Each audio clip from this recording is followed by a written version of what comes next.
Hello everybody, it's Devin, and welcome back to another album review.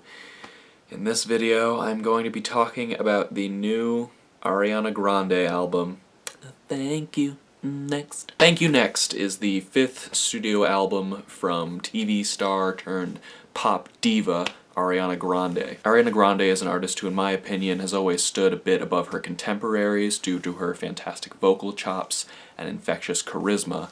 And you may remember I actually enjoyed her last album, Sweetener, quite a bit. I threw it onto my best albums of 2018 list, and I still stand by that. Up until the release of that album, I had never really seen Ariana Grande as an album's artist. Like, she had a few decent singles here and there, but nothing in the way of a great full-length LP. And Sweetener changed that.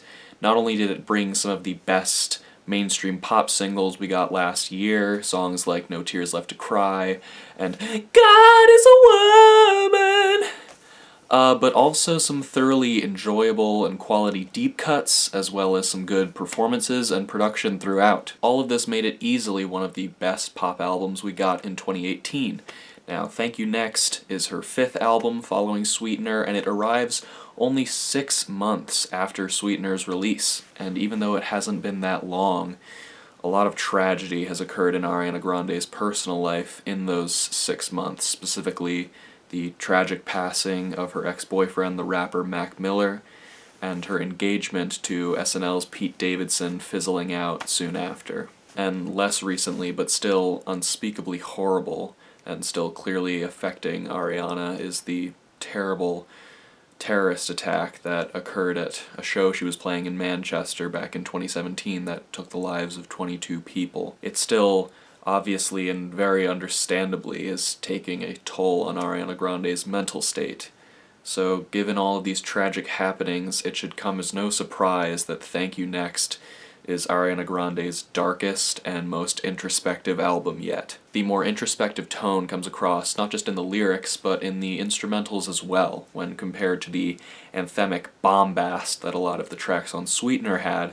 Thank You Next is comparatively much sleeker, much toned down, much more reserved, while remaining just as catchy. The album begins with the incredibly glamorous and sexy Imagine, a song that really showcases Ariana Grande's show-stopping vocal range. It's almost Mariah Carey-esque at times. So Imagine starts the album off very nicely, and even though it is primarily a very smooth and sensual R&B track, it does have some subtle hints towards the darkness in this album that is kind of looming around the corner. Ariana really kind of dives into this darkness on the next track, Needy, which is a great little R&B cut with a really unique, interesting chord progression, and again, some really telling and emotionally turbulent lyrics. Makes for a very compelling and surprisingly personal song right in the first leg of the album. The next song, NASA, is one of the only songs in the track listing I can't say I really care for.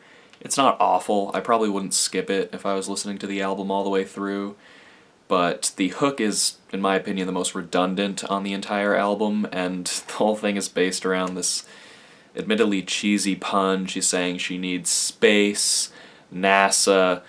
I'm similarly lukewarm on the next track, Bloodline. While it does stand out in the track listing for its vaguely tropical horn groove, and Ariana does give a very solid performance as always, it still feels like a moment to me where the writing is a little bit subpar. It's not one of my favorite tunes on the album. However, the next song, Fake Smile, is excellent. I really love just about everything about this song. I love the very classy sampling of Wendy Reen's 1964 soul song. The track After Laughter comes Tears. I love the way it's used in the intro. I love the way it's repurposed in the instrumental. And lyrically, this song finds Ariana Grande struggling to keep it together and sort of, put on this fake smile in the wake of all of these horrid events in her life. Add a winning low-key chorus, a great beat, and you have an incredibly potent, well-crafted, and surprisingly emotional pop song, a real highlight on the album. Next we have the song Bad Idea. At first, Bad Idea sounds pretty uniform with the rest of the album, but about halfway through the song, the trap drums and reverby guitar lines drop out, revealing this incredible glorious crescendo of strings, which soon fizzles out, revealing more trap rhythms around the corner. I can't say it's one of my absolute favorites on Thank You Next, as I don't really love the chorus, but it's still interesting to hear Ariana and her producers experiment a little with song structure in some pretty prominent ways. And that song marks the halfway point on Thank You Next. At this point I'm thinking, okay, this is actually really good, and I'm kind of taken aback by the emotions on display, even if I can't help but feel the first half was a tad inconsistent. However, Ariana kills it in the album's second half. There isn't a song in the latter half of Thank You Next that I don't think is pretty great in some regard. First we have the track Makeup. Now, despite being the shortest song on the album at under 2.5 minutes, Makeup is a delightfully catchy and sweet little pop song with some very playful synth chords and background vocals that I really love. Next we get what is maybe the most emotionally potent and poignant song on the entire album, the track Ghostin.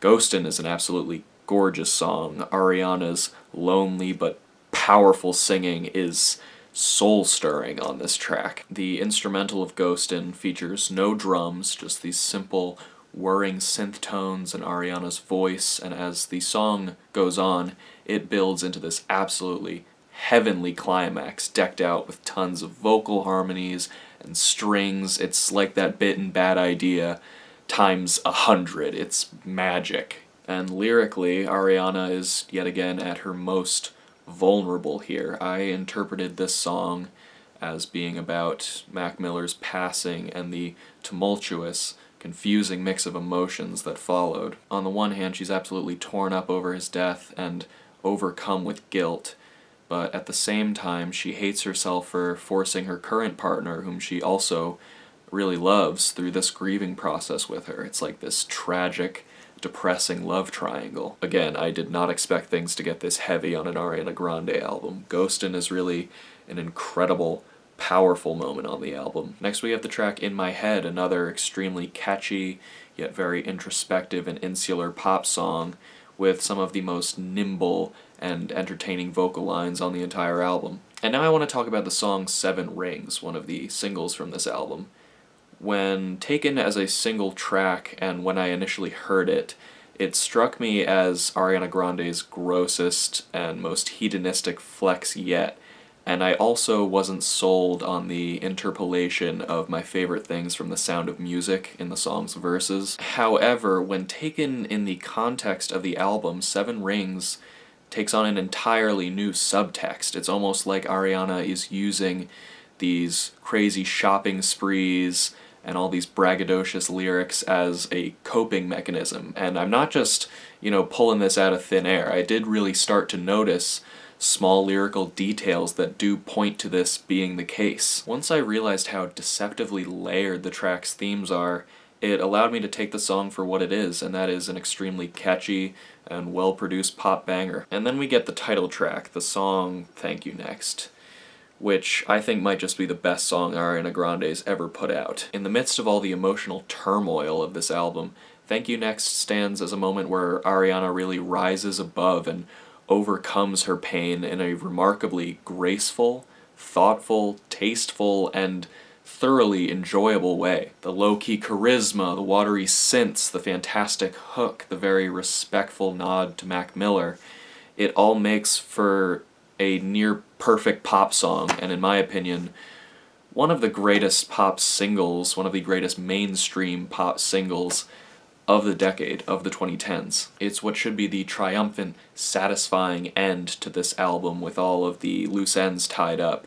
But then we get to the real final song, the track Break Up With Your Girlfriend, I'm Bored. If you couldn't tell from that title, Break Up With Your Girlfriend, I'm Bored is without a doubt the least morally sound song on Thank You Next, but again, like with Seven Rings, I think it is another moment of nuance on this record. While Ariana wants to be able to end on that triumphant note with the song Thank You Next, she at the same time feels that she ultimately can't help herself from making the same selfish mistakes that make her relationship so difficult. It's a brilliant little moment of self-awareness and duality that makes Thank You Next feel all the more human and believable, and also kind of tragic.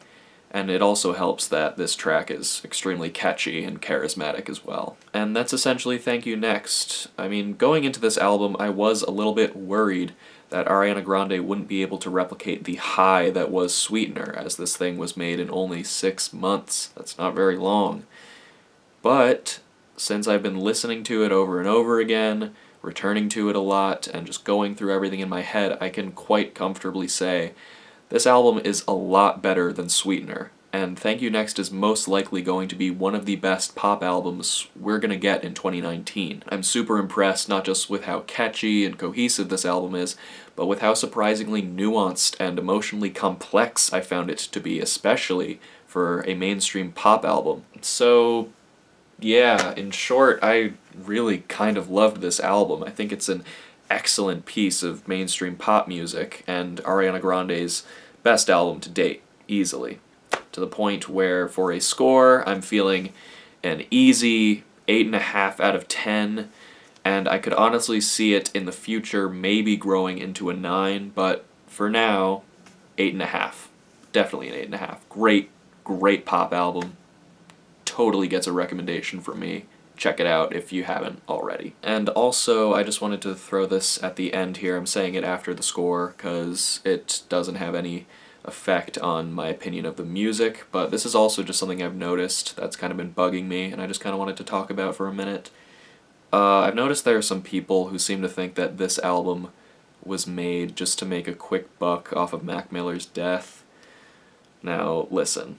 I know Ariana Grande is one of the biggest pop stars on the planet, but she's also, you know, a human with very legitimate emotions, and especially now, more than her fair share of pain. If there's anyone that feels terribly guilty over Mac Miller's death, you can bet it's Ariana Grande. Even though she does hold this larger-than-life status in our minds, she, like everyone else, has problems that should be taken very seriously, and I think this album, the way that she expresses her emotions in this album, is proof of that. That's really all I wanted to say. Yeah, so I think that's gonna wrap up my thoughts on this Ariana Grande album. I think it's great. Yeah, so thank you so much for watching. If you liked the video, please hit that like button and the subscribe one as well. So thank you so much for watching, guys, and I hope to see you in the next video. Bye!